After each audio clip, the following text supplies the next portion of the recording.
జై వీరబ్రహ్మ జై గోవిందమాంబ జై. నేను మీ కృష్ణమాచార్య. శ్రీ బ్రహ్మపదం.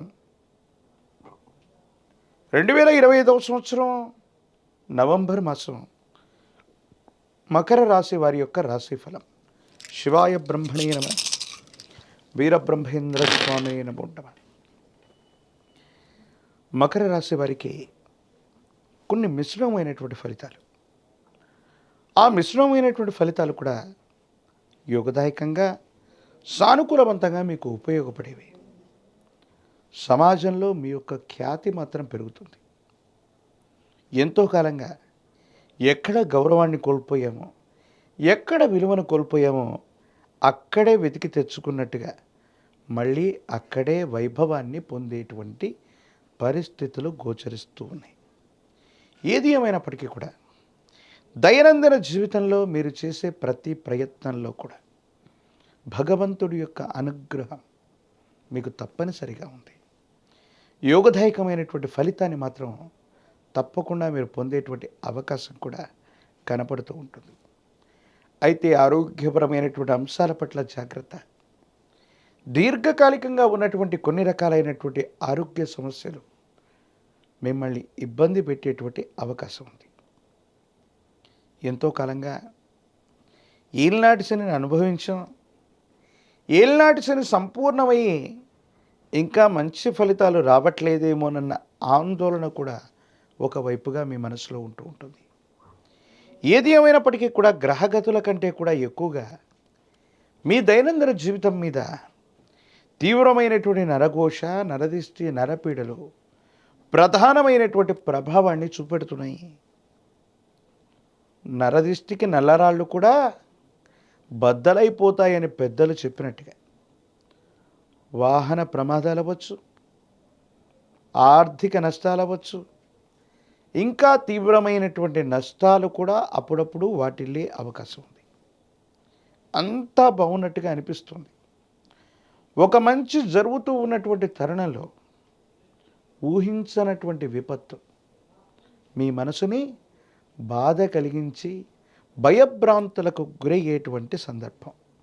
అంటే మంచి చెడుల యొక్క మేలు కలయికగా ఈ మాసాన్ని మనం అభివర్ణించవచ్చు. ఒకవైపు మీరు పట్టుదలతో, కృషితో మళ్ళీ పునర్వైభవాన్ని పొందుతూ ఉన్నటువంటి తరుణంలో కొన్ని కుట్రల వల్ల, కొంతమంది వ్యక్తుల యొక్క శత్రువర్గం చేసేటువంటి కొన్ని యొక్క వ్యూహాల వల్ల మీరు చేస్తున్నటువంటి పనుల్లో ఏవైనా లోపాలు కనబడ్డట్టయితే శత్రువర్గం వాటిని అస్త్రాలుగా చేసుకునే అవకాశం ఉంది.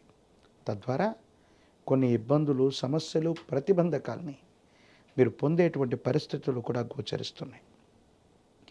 దైనందిన జీవితంలో భార్యాభర్తలకు సంబంధించిన అంశం, కుటుంబపరమైనటువంటి వ్యక్తులకి సమయం ఇవ్వలేనంత బిజీ అవుతారు.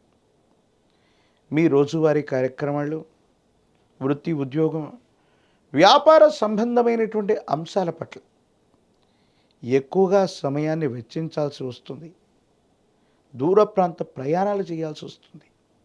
దీని కారణంగా కుటుంబ సభ్యులకి సరైనటువంటి సమయాన్ని ఇవ్వలేక, సంతానానికి సరైనటువంటి సమయాన్ని ఇవ్వలేక, కుటుంబపరమైనటువంటి ప్రేమని, ఆప్యాయతని మనం పొందలేకపోతున్నామేమో, వారితో సఖ్యతగా ఉండలేకపోతున్నామేమో, ఈ ఆలోచన మిమ్మల్ని బాధింపజేస్తుంది. కొన్ని సందర్భాల్లో ఆర్థికంగా ప్రయోజనాలున్నా, సాంఘికంగా ప్రయోజనాలున్నా, ఆ ప్రయోజనాలు మీ దాకా వచ్చేలోపే మీ చుట్టూ ఉన్నటువంటి స్నేహితులు అవ్వచ్చు, భాగస్వామ్యులు అవ్వచ్చు, వారి యొక్క ప్రతిపాదనల వల్ల మీకంటే వాళ్ళే ఎక్కువగా లాభపడే అవకాశం ఉంటుంది. ఎంతో శ్రమపడటం, ఎంతో కష్టపడటం, వ్యయ ప్రయాసలు, భావోద్వేగాలు ఇన్ని చేస్తూ ఉన్నప్పటికీ కూడా చిట్ట చివరికి ప్రశాంతత లేనటువంటి సందర్భంలో సుఖమయమైనటువంటి జీవితాన్ని పొందలేకపోతూ ఉంటారు. దీనికి గల కారణం ఏమిటో అర్థం కాక, ఏమవుతుందో తెలియక ఆందోళన పడేటువంటి అవకాశం ఉంది. ప్రత్యేకించి రక్తపోటుకు సంబంధించిన ఆరోగ్య సమస్యలు అవ్వచ్చు, ఊపిరితిత్తులకు సంబంధించినవి, శ్వాసకోశ సంబంధమైన ఆరోగ్య సమస్యలు ఏవైనా ఇప్పటికే గనక మీకున్నట్టయితే వీటి తీవ్రత పెరుగుతుంది. ఋతువులు మారడం, వాతావరణంలోని పరిస్థితుల మార్పు వల్ల ఊపిరితిత్తులకు సంబంధించిన శ్వాసకోశ సంబంధమైన ఇబ్బందులు మిమ్మల్ని ఇబ్బంది పెట్టేటువంటి అవకాశం కనపడుతుంది. కాబట్టి ఆరోగ్యపరమైనటువంటి అంశాల పట్ల తస్మాత్ జాగ్రత్తగా ఉండటం చెప్పదగిన సూచన. ఇక సంతాన సంబంధమైన అంశాలు, వాళ్ళు గొప్పగా రాణిస్తున్నారు, ఏదో చేస్తున్నారు అనుకున్నటువంటి తరుణంలో మన మీద ఉన్నటువంటి తీవ్రమైనటువంటి నరకోశ నరదిష్టి కుటుంబపరమైనటువంటి వ్యక్తుల మీద కూడా ప్రసరించటం, వారికి కూడా అనుకూలత ఏర్పడకపోవటం, ప్రతిబంధకాలు ఏర్పడటం, ఇబ్బందులు కలుగుతూ ఉన్నటువంటి కారణంగా కొన్ని సమస్యల్ని మనం పొందేటువంటి అవకాశం కనపడుతుంది. పరమ ప్రశస్తవంతమైన కార్తీక మాసంలో మనం ఉన్నాం.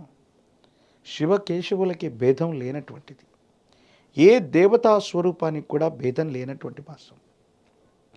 ఈ పరమ ప్రశస్తవంతమైనటువంటి ఈ కార్తీక మాసంలో ఏదైనా దేవతా స్వరూపానికి సంబంధించినటువంటి మాలధారణ చేసిన, నియమనిష్టలతో కూడినటువంటి జీవన విధానంతో ఉన్న కోడిగ్రుడ్డుని, మాంసాన్ని, మద్యాన్ని దూరంగా ఉంచి జీవితంలో నియమనిష్టలతో కూడిన జీవన విధానం చేత కనుక ఈ పవిత్రమైనటువంటి కార్తీక మాసాన్ని గడిపినట్లయితే ఎన్నో ప్రతిబంధకాలు తొలగిపోతాయి, అనుకూలతలు ఏర్పడుతూ ఉంటాయి.